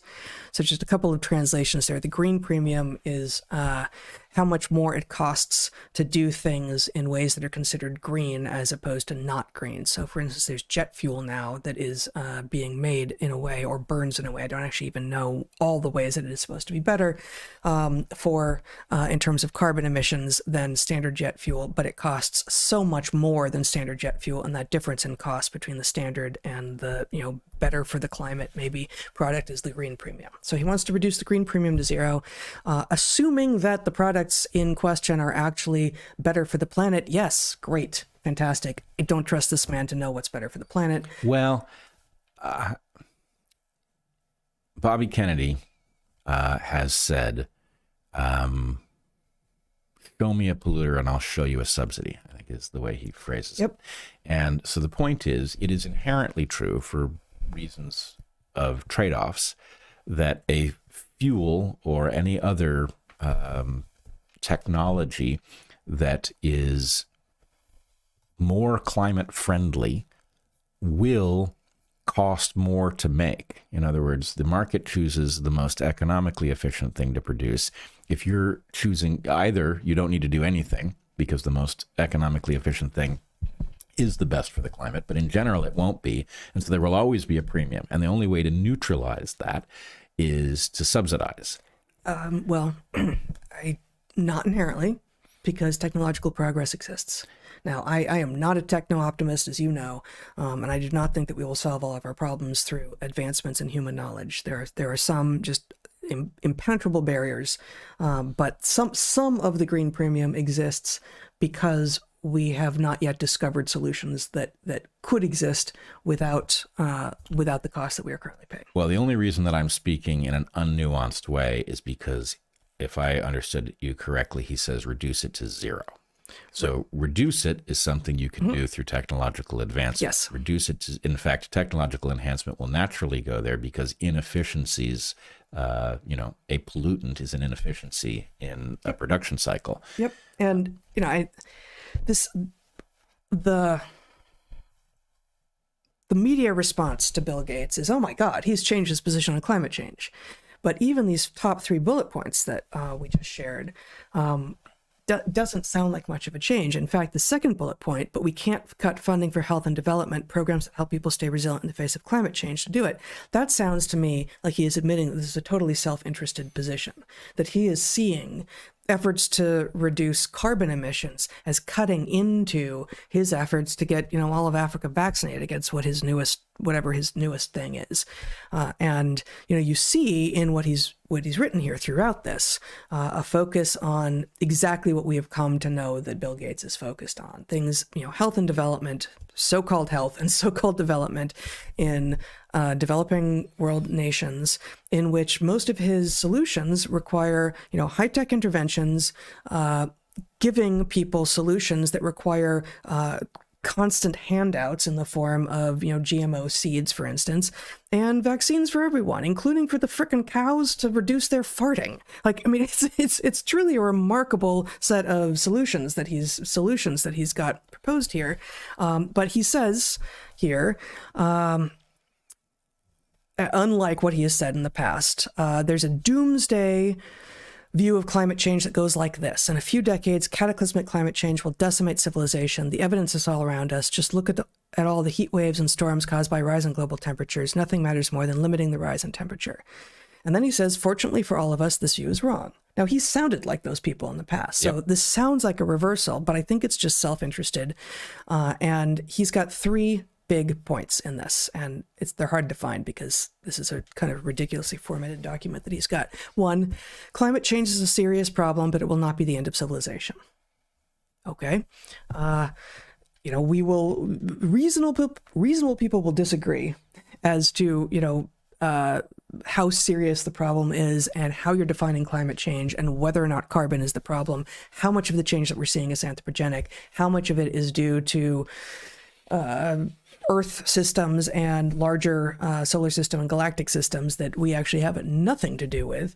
But that does seem like a change from his previous perspective. I must say, yep.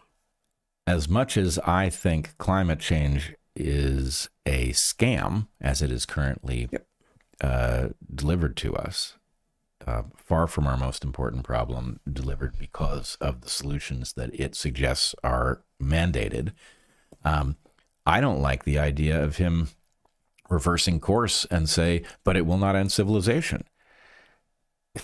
The fact is, this has always been a problem because of the unknowns in this space, right? While it is true that, sea level change, which ought to be a pretty solid indicator of the change in the climate globally, hasn't changed, right? You can make arguments that it's changed, but it's changed here and not there. It's pretty weak. The evidence that there's been substantial change is hard to find. On the other hand, there's a question of methane class rates buried in the Arctic, which could take a relatively small change in climate and could cause a runaway that would put human populations in conflict with each other and, could result in a nuclear exchange that would end civilization. So I don't like the idea that Bill Gates, who is an authority on what again and how? This is a guy. DOS. Yeah, well, and not even, right? This is a guy who basically got rich by stealing technologies and marshaling them in an aggressive fashion in a market that was ready to explode, right? That does not suggest expertise on complex systems. Nope. It does not suggest a deep moral commitment to the well-being of humans. It doesn't suggest any of those things. And his recent behavior calls all of those things into question. So why the hell are we listening to this guy in the first place? Especially if what he's going to do is go from being a gloom and doomer who believed, or at least argued, that climate change was the thing we needed to pay attention to because of the massive threat it posed to humanity, to now he's the guy who's going to tell us to calm down about it. For one thing. But again, I think it's because it's self-interested. I agree, but I think that's the easiest way to interpret Bill Gates, is that it's all self-interested, hence we shouldn't be listening. Right. This is not the person to listen to. This is somebody who has an angle on everything, and he's making a killing, and he can be safely ignored when it comes to prescriptions for how to make the world a better place, because he hasn't demonstrated a single thing that would suggest he's an expert on that topic. But what really bugs me is that they didn't let us have the discussion, right? Bill Gates went from the guy defending a now indefensible point to the guy now making a new point that, frankly, I think is overdrawn. But where's the acknowledgement that you had lots of people raising the right question who got shouted down, who got censored? It's preposterous. Yeah. So maybe that's it. Maybe we're done talking about it then, because I think that's right. I think there's a lot of detail here, but maybe we just don't need to go there, because I think that's the final point right there. Okay. So I guess maybe I encourage you guys to go and take a look. There's a number of details that are interesting, but ultimately when we are told that there's a conclusion that we aren't allowed to disagree with, why aren't we allowed to disagree with it, but the people who are coming to the conclusions are allowed to change their minds? It's absurd. Yeah, and in fact, that thing needs some sort of a name so that we can label it. The hallmark of a dishonest conversation is that the powers that be can reverse course, but you're not allowed to have made the arguments that they will ultimately claim as their own without being accused of being a quack or dishonest or whatever it is that they say. And it's again and again and again. The acknowledgments are never, well, let me put it a different way. In order for the system to work, those who get stuff right have to have their credibility elevated, and those who get stuff wrong have to have their credibility downgraded. Now, a person can get a certain number of things right by accident, and so elevating their credibility does not make the world better, but a pattern of getting things right suggests insight. So in order for that insight to rise so that we get smarter over time, you can't take the people who were wrong and now make them right in the opposite direction because they are the people who know. If they knew and they got it wrong, now they're the people who don't know. I would say Bill Gates is now last in line to listen to on climate. If he was the guy making this alarmist point, and now all of the people who were saying, hey, actually there's a problem with the data, there are heat island effects that are causing us to see an elevation in temperature that's really about urbanization around weather stations or something like that. All those people should be ahead of Bill Gates. Well, but I mean, as you will see, if you look at his ridiculous memo, I don't think he's actually changed his position about the seriousness. I think he's just trying to re-elevate his own pet projects, which is vaccinate the world and mess with agricultural systems. That he still is claiming, and what I was going to show, the various sectors that are contributing the most to carbon. We really have to focus on the carbon, and that's why you have to vaccinate the cows so they don't fart so much. And we have to, that's the easiest to mock of his would-be solutions. But each of his solutions, has several companies that are on it who are doing the tech development, who are going to solve the problems he wants to, the way he wants them solved. But the solution to the fact that the energy sector is producing most of the carbon, he wants more wind. He wants more wind energy, which, what a scourge. Yeah. What an obvious and complete scourge. Has he never been in a landscape with these things? Right? So it doesn't seem to me that he's actually changed his tune. He's just written a screed that looks like he's changed his tune enough so that money can keep on being funneled into his even more diabolical projects, frankly. So what it really is then is it's portfolio-based epistemology, where he's organizing his belief structure around the positions he has taken in the market or the opportunities that he sees. And, he's reverse engineering a position about climate that is optimal relative to his investments. And again, obviously, somebody who does that is not somebody to listen to if you're trying to figure out whether the climate is being destabilized by people or whether or not pandemics are a big danger and how to control them. This is somebody trying to make a buck. Yeah, exactly. So, you can see it in the language that is mostly loosey-goosey, except when he comes up with particular numbers. We largely don't know where the numbers are coming from, but the fundamental. He simultaneously says his second truth is temperature is not the best way to measure our progress on climate, and health and prosperity are the best defense against climate change.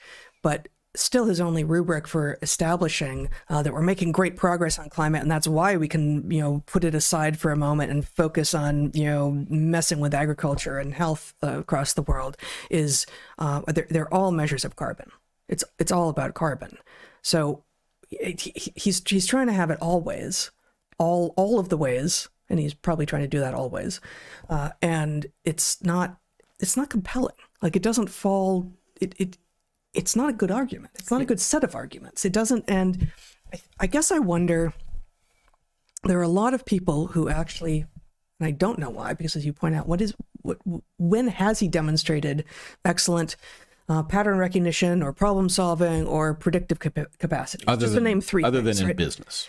So given that he doesn't seem to have those capacities, why do a large swath of people listen to him, go to him, like jump when he has a new idea, or he says he has a new idea? Why are we all paying attention except for the fact that he is powerful? But many of the people who are listening to him, I think that they're listening to him because he's right, because he's good at this, because he has insight, as opposed to, no, you're being told about it because what he decides may affect your life. That doesn't mean that what he decides should be affecting your life. It's a very different thing. It is a very different thing, and you need to have a small amount of sophistication to spot that what is being peddled here is sort of designed for that slick publication, rather than to persuade anybody who has an analytical toolkit here. Because Yes. truth, is that 3 or 2? 3. Truth 3. Health and prosperity are the best defense against climate change. What? That sounds, you know what that sounds like? Racism is the real pandemic. That's exactly what it sounds June like. 2020, George Floyd has died. What's the real pandemic? We've been locked down for months. Why are we locked down? Oh, it's not the virus. It's the racism. What? Health and prosperity are the best defense against climate change. Right.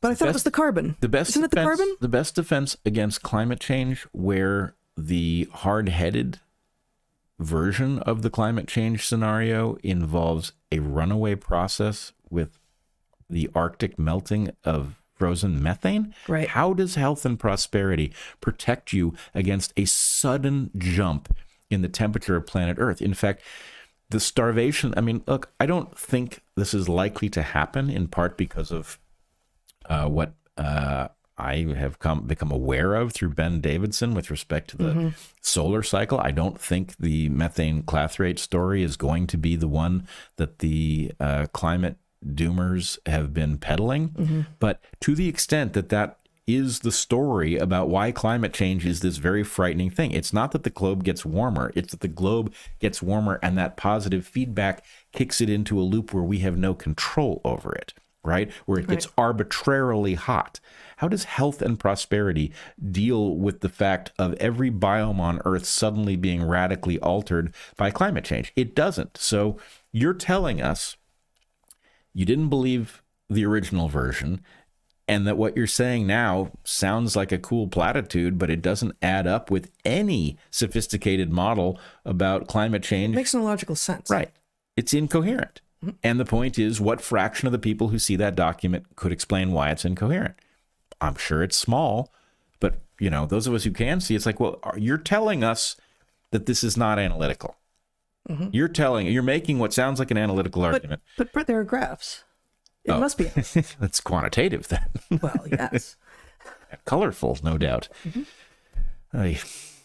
All right. Yes. Well, all right. I would like us to stop listening to Bill Gates on matters that do not involve Microsoft technology. Place I would trust him in any regard to report anything useful. Yeah, he finishes his document actually by patting himself on the back. He's like, this reminds me of that moment when I really turned Microsoft around. And as if this is a similar moment. Okay. Yeah. Okay. Can we finish by talking just a little bit about manta rays? For one thing, we gotta close the loop on Bill Gates. There's something about manta rays that is the inverse. Yeah. So I found myself thinking about and writing about and digging into the existing research about manta rays this week for the book that I'm writing, for obviously the chapter on beauty. They are lovely. They are actually lovely, although if you get really close, one of the things I've been thinking about is like, I'm not sure that beauty is fractal in the organic world, that there are levels of beauty in most organisms, but there's a particular close-up view on a manta ray, especially if he's got his jaws open, because they're planktonic. I mean, they're filter feeders. I don't know if they're filter feeders, but they're eating plankton, and it's not beautiful. Like a manta ray coming at you close with their mouth open. Not that that's ever happened to me or to you, but it's not. I've seen pictures and it's not beautiful. But manta rays from above or from some distance, seeing them effectively fly through the water, they're gorgeous, right? And rays, like skates and sharks, are the elasmobranchs. These are cartilaginous fishes. They have no bone at all. Sharks have no bone. They have teeth. They have these mineralized tissue that are very hard, and they got a sharks especially have this bite force. It's incredible, but their jaws are entirely made of cartilage. And same thing is true of skates and rays. And they've looked the same way for a very long time. So they are, the language that we will tend to use over in evolutionary biology is that they're basal, often the word that you'll hear used even by evolutionary biologists, that they're primitive, but that sends the wrong message, because there are a lot of things on this earth that still look like they did a long time ago. Crocodiles, turtles, dragonflies, rays. And the fact that they have persisted in a relatively stable form while like mammals have transformed ourselves very, very quickly, doesn't mean that they're not good at what they do. In fact, it means they're really, really good at what they do, and they found a stable enough niche to keep on doing it, despite all of the changes that have happened in the world around them. And manta rays in particular, there's the exact number of species is up for debate, because what exactly is a species, but one or two-ish, not very many species of manta rays, but they're pantropical, and they get into sort of some temperate waters too, but they're in all the oceans, all the equatorial and tropical oceans of the world, and they're social, and they've got the biggest encephalization quotient of any fishy fish, by which I mean their brain to body ratio is huge. Now, I learned that this week. I had no idea. Did manta rays have big brains compared to their bodies? What about all the other, and when I say fishy fish, I mean to exclude tetrapods like us and like kangaroos and like, fruit bats and parrots and such, which are fish in the technical sense, but it's not all that useful unless you're us to think of them as fish. So all the things that you think of when you think of fish that are still in the water, of all of them, manta rays apparently have the biggest brain to body ratio of any of them, which is incredible. Especially, it'd be one thing if it was a tiny creature. Yeah. It's not a tiny creature. It's not a tiny creature. So it's at all. got a really large brain, which raises all kinds of questions about what benefit does a creature with this niche, especially if it's feeding on, plankton. Exactly. What benefit does it get from all of that brain? And so, that's one of the things too, that we, in general, if you eat things that aren't actively trying to escape from you on land, if you eat plants in the water, if you eat plankton, you don't have to be as smart, because all you have to do is know where to find it or know when to open your mouth if you're like a whale shark, and it's there, you're going to get fed. So over in tetrapod land, you tend to find carnivores being smarter than herbivores. And so these manta rays that are entirely eating plankton, why are they so smart? And not only do they have these big brains, but they have these brains that have a lot of invaginations in them, just like the more sentient, the more social organisms tetrapods on land have, is the more cauliflower looking brains they have. So a couple things about these guys, and maybe just I'll save the spa for the end. There is a test for self-awareness that was first given in, I think it was 1970 or 72, I can't remember now, to a chimp, where you put a chimp in front of a mirror in order to figure out if they have self-awareness. The idea is self-awareness is a step on the road to sentience, to consciousness, and how many of the organisms with whom we share our planet have self-awareness. And, we think that there are a fair number, but in this particular case, a couple of chimps were allowed to become familiar, these were captive chimps, were allowed to become familiar with mirrors. They came to, they went behind them, they did stuff in front of them. And then the chimps were taken away, they were anesthetized, and as were some chimps that had not become familiar with mirrors, and they were given marks. They were given red dye on one of their ears and over a brow ridge, places that they couldn't see without a mirror, right? You put these chimps back in front of the mirrors, these chimps that are mirror experienced, and they immediately they immediately start doing this on their own bodies. Implying that they know that this is me. Yeah. That I am seeing me in the mirror. This is not some other chimp who has something red, in which case you might expect them to, reach towards the mirror. Yeah. So the mirror self-recognition test has now been employed on a number of other organisms, and of course, there's legitimate objections. Like, why do we think that the rest of the world that might be sentient has the same sensory capacities and biases as we do? This is a visual test. What about those who mostly run their world olfactorily? And in fact, a cichlid fish has been given an olfactory test, and these cichlid fish have apparently demonstrated self-awareness through olfaction. So it's a whole different story, which I haven't talked to you about over yet. what that experiment would have looked like. But all the great apes, that is to say the chimps and bonobos and orangutans and gorillas, pass the mirror test.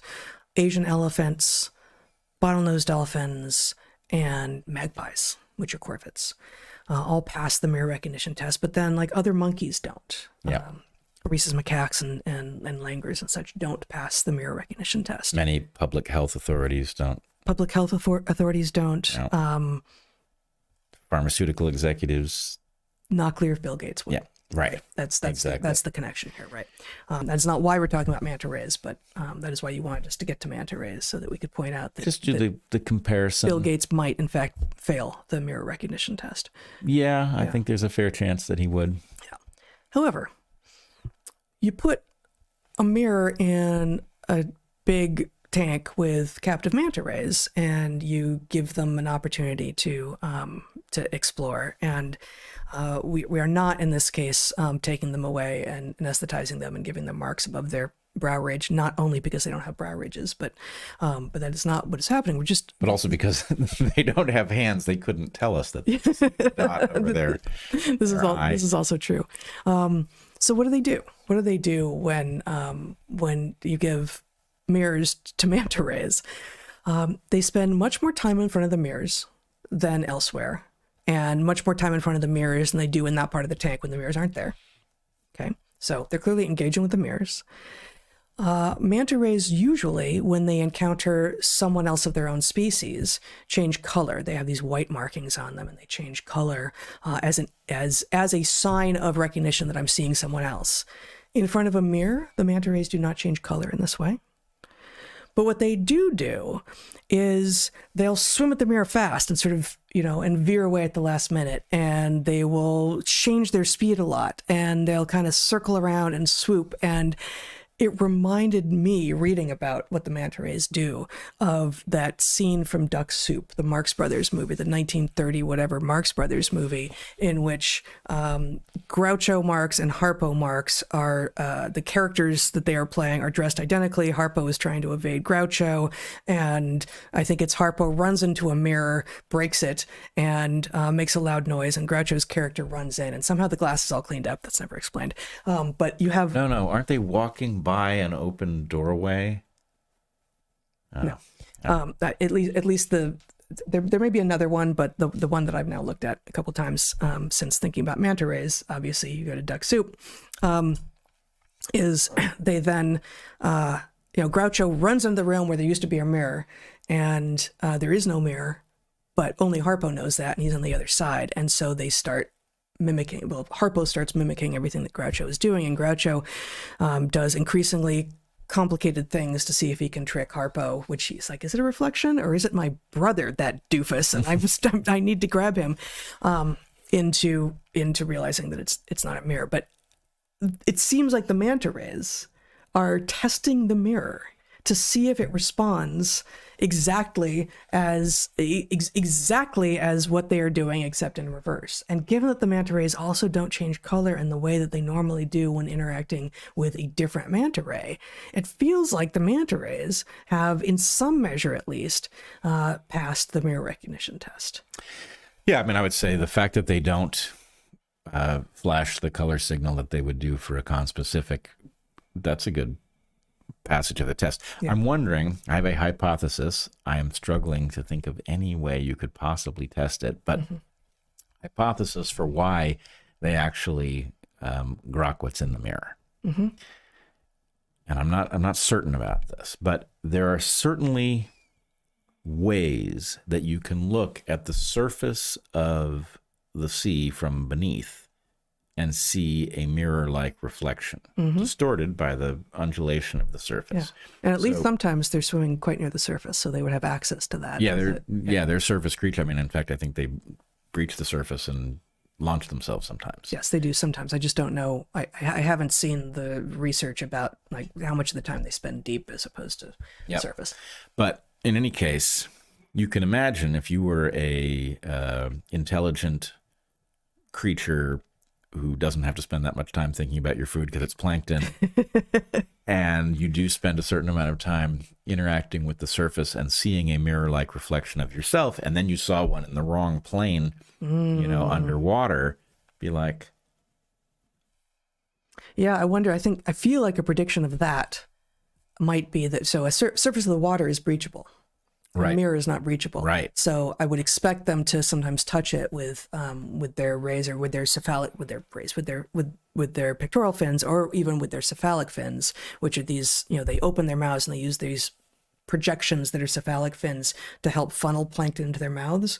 And so I would expect them to maybe touch the surface of the mirror. And I don't know. I don't remember if it's in there, but I don't know that they do or do not do that. But I think it's an interesting possible prediction. Of the model. So one other thing that manta rays do is they apparently end up in tussles with sharks and orcas a fair bit because probably because they're delicious, that they are not instigating fights with orcas or sharks, but the rays are delicious to the orcas and the sharks. I believe that that's the only reason to get into regular fights with sharks or orcas if you're a manta ray. There's no other reason. Like, what are they not fighting over plankton? Ideological differences? Yeah, possibly. Or, the manta rays are like, God, you guys are dumb. But then they run into orcas, like, oh, they're not that dumb, actually. No, not dumb. But so the manta rays often have wounds from these fights that they've gotten involved in. And in at least one population, manta rays spend sometimes 8 hours a day at these cleaning stations that I insist on calling spas because it feels like they're spas. These cleaning stations that are staffed by little fish who spend their time taking parasites off of manta rays and cleaning the wounds that have been inflicted by sharks and orcas, and thus helping the manta rays heal more quickly and go out into the world and do whatever self-awareness, shark tussling behavior they're actively doing. So there are a number of things about that I wonder. One, if they don't have any new wounds or any open wounds, do they still go to the spas? My guess would be probably yes. My guess would be that the amount of time there is probably about parasites on their surface that, decrease their swimming efficiency or something. But I'd be curious to know. Or actually risk infection or disease. Right. There's something weird about the idea that their encounters with sharks and orcas are so common and yet so rarely fatal that there are just lots and lots of wounds to be cleaned. Well, and there's never having been a marine biologist, but always having been, your advisor and, on my committee, Dick Alexander he had a lot of students who worked on the dolphins in Shark Bay in Australia, or, affiliates, right? Yep. And he used to sort of half make fun of them. It's like, you really are going to study an animal for which you can see a fin occasionally? Oh, he would outright mock them. Yeah. Yeah. And so I don't know. I think, we do know a lot about, for instance, the dolphins in Shark Bay in Australia, and a lot about various populations of dolphins worldwide. But there's a whole lot that is difficult to know about any species that spends its entire time in a milieu that we do not find ourselves comfortable in. I don't know to what degree manta ray population demographics are known. So I don't, maybe they do die from shark or orca attack somewhat commonly. I have no idea. Well, the idea that they all have, either they don't all go to the spas, or they do all go to the spas and it's not about the wounds, or the adults tend to have wounds that they survived the attack. So what the hell is going on? Why? Yeah, and the description of the cleaning stations being that it's about picking the little fish who staff these stations, these spas, are picking up parasites and debriding wounds. Well, I don't know, is that 80-20? Like what is the fraction of the time spent?